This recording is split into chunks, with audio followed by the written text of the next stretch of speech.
Good morning. There are flowers being prepared all up and down the street. I don't know what occasion it is, but there's a whole bunch of them and they're pretty. Yay! So we're off to the church and stuff. Yep.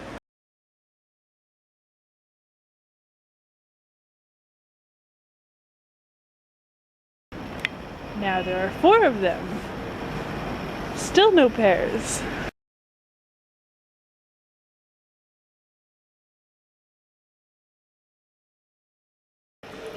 Yummy Asian pears and soup.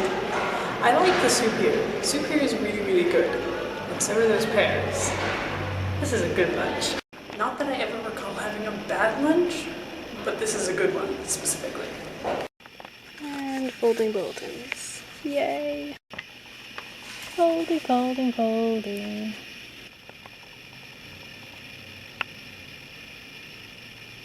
So I've been editing videos from the past, and he wanted me to edit the ones that have like cool stuff in it that they might want to post on the website. So I've been editing the Christmas specials and Easter specials, but today was all Christmas specials, and now I have Christmas songs totally stuck in my head. It's awesome. Okay, so we dropped some things off at the Boaz room, and now we are off to get something to eat and then go help out with feeding homeless people with Lauren and stuff. Yeah, that'll be cool. Yum, dinner. So it's funny, because I was sitting behind the desk at the church. The guy that dropped off the bulletins was like making sure that I knew how many bulletins there were, and then I was approving that it was right or whatever, and it's like, I'm not actually the person that's supposed to do all that, but if I wasn't there he would have just left him anyway, but because I was there he had to make sure that I knew what was going on. And it's just funny that like just because I'm sitting behind a desk suddenly I'm somehow responsible or in charge or something. It's interesting. This is where I waited last time for Lauren. Unfortunately, that is where Lauren waited for me. So this time I will go there and wait where Lauren will be waiting, because it will be a lot easier to find him if we're in the same place.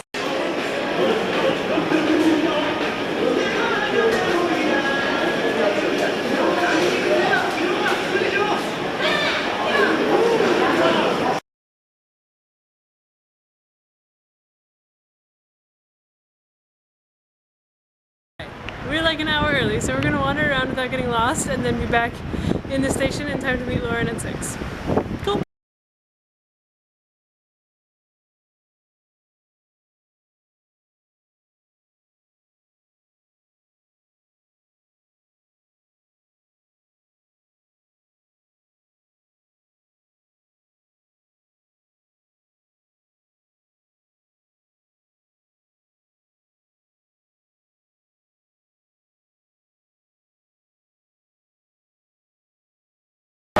There's the shoelace to go with that giant zipper.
So people apparently live down here.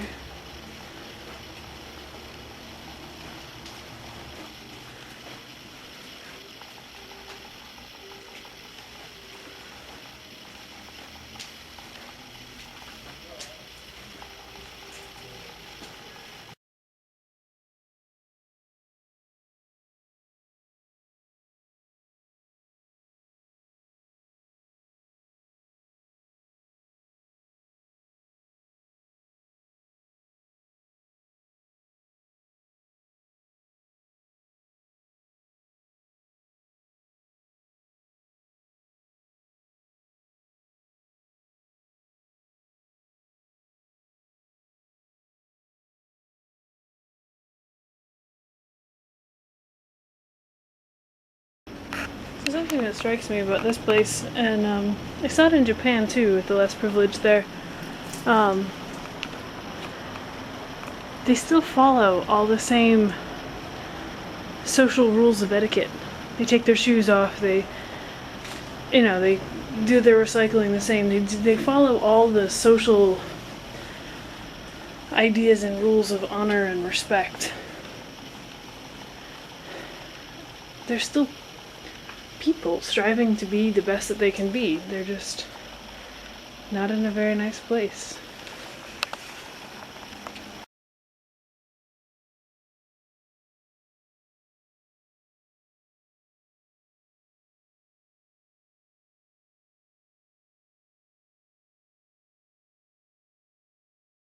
We're in the right place at the right time. Actually, we're really early, but we're here. Yay! I don't know if I'm gonna do any pictures or video while I'm there. Probably not, but I'll talk to you after. Okay, so these are people. This is where the people were eating. That's the leftover food. And hi! And this is the kitchen in here. All the people in pink are doing cleaning. All the people in yellow did serving. Just the big bowl back where they had food. And yeah. Hi! These are volunteer people. And those are the boots they had to wear. Yeah. Lauren, say hi. Okay. You want to get back there, these guys? Yeah, I did that.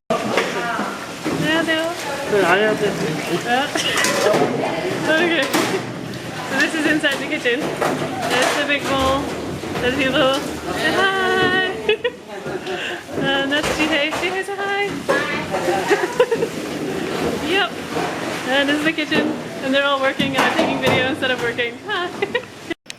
Okay, so that was fun. There was about 200 guys there that got fed. And it was really exciting. Like you went in and you put on your rubber boots and your color-coded little apron thing and you fed people, and I had the dishes duty, not washing them, but just like bringing them over to the kitchen and stuff, and I got to hang out with this girl, and then we went out to eat after, and that was a lot of fun. I had soup with stuff in it, like little dumplings and rice cakey type thing. It was good, anyhow. And then we went out to Starbucks and had coffee and chatted, and then I walked home with the girl that I was working with, and she's pretty cool. She's from here, and so that was fun.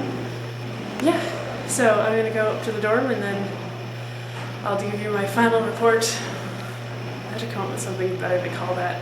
Anyhow, end of the day spiel in a little bit. Okay, so today I went to the soup kitchen and there were 10 of us, I think, 9 or 10 of us. And most of the people that went have been there for a long time. They're very, very faithful about going. And you think of why people are faithful in doing these sort of things, and I don't know. When I think of it, it's like because they see either like this great need being met, or because like they get some sort of satisfaction, or they have cool like gratitude stories or whatever. And it's like, I don't know. I don't mean to downplay anything that they're doing because it's amazing and it's a good thing, and I'm very, very pleased that they're doing it. And I know Lauren is watching. Hi. But I saw a lot of food get thrown away.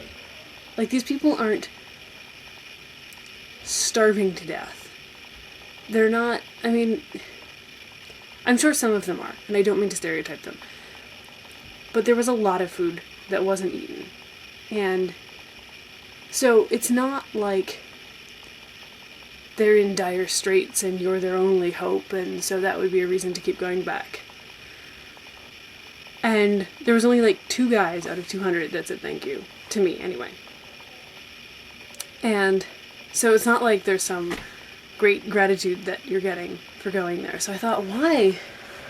Why are so many of these people so faithful and going all the time?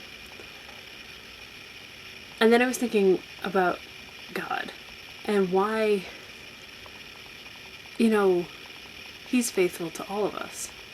Not just the ones that have turned so far away and have this great comeback story. Not just the underdogs, although He does love them as well. And not just the rich and wealthy that can give Him more and more. But like, everybody. The average Joe. Whoever. God loves them. And God cares about them, and He's faithful to His promise because it's who He is. It's His name. And so when these volunteers say they're going to do this, they do it because it's what they've said that they're going to do. Because that's the need they want to fill. Even if it's not this big story. It's just their promise. And so when God saves everyone that comes to Him, doesn't have to have a big story. Because He's not worried about getting enough glory for Himself or, you know, having some fabulous story to tell to all His peers, because He doesn't really have any peers. He's God. And He owns the whole earth. Although He wants us to glorify Him, it's not like a desperate need. He won't die without it. He's God. He doesn't need anything. So it's from Himself that He gives us this faithfulness to His own promise. And I'm not sure what word to call that. I don't know, I guess just faithfulness, but it's specific. That it's, I don't know. It's not pendant on us. Like, He is unneeding, but still loving. So I guess that's who God is today. Oh, one more thing. So, there was this cool girl at dinner and at the soup kitchen, who's like from New Zealand, but she's been to like 35 different countries, and it's really cool to see someone that's like done everything that I want to do, and be like, look, somebody else is crazy like me, except they've actually done it, and it'll be cool when I get there too. I don't know.